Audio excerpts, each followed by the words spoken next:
Magandang araw mga kapatid. Update muna tayo mula dito sa Parañaque. Ngayong araw, ilulunsad yung Oplan kontra Baha.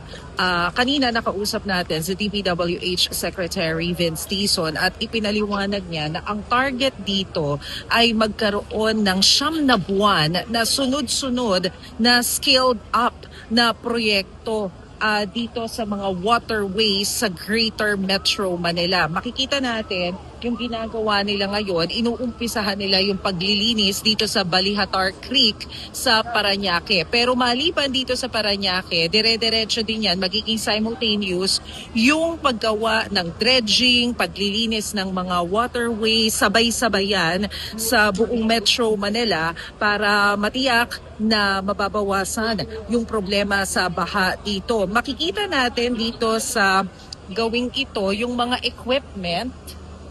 Ayan, nagagamitin nila para doon sa dredging at paglilinis dito sa mga waterways sa iba't ibang lugar. Kapartner na nila yung mga private companies para mas marami yung mga equipment na magamit dahil ang sabi nga ng DPWH, isa doon sa mga problema nila yung kakulangan ng gamit para scaled up yung proyektong ito. Ang sabi ng DPWH, nasa 120 na waterways yung na-identify nila na kailangang ayusin. Kabilang na rin dyan yung pagtatanggal ng mga illegal structures at saka yung mga informal settlers na malalapit doon sa mga waterways na nakakadagdag kung bakit hindi agad umaagos yung tubig at nagiging malala yung sitwasyon ng baha dito sa Metro Manila.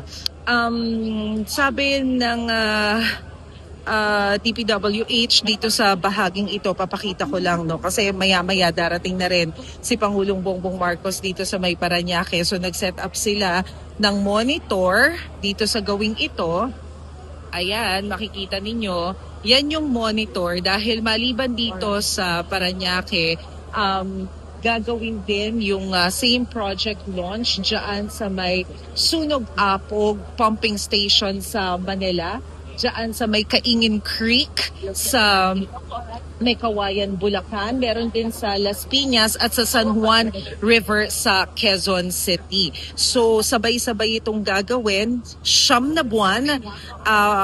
Tuwing dry season, titigil sila kapag tag-ulan na, sisimulan ulit kapag dry season. Ganun yung plano nila para mabawasan yung problema natin sa baha, partikular dito sa Greater Manila. And pagkatapos ng launching ng Oplan kontra Baha, dito ay plano rin nila na isunod na yung mga malalaking probinsya gaya ng Cebu, Bacolod at iba pa.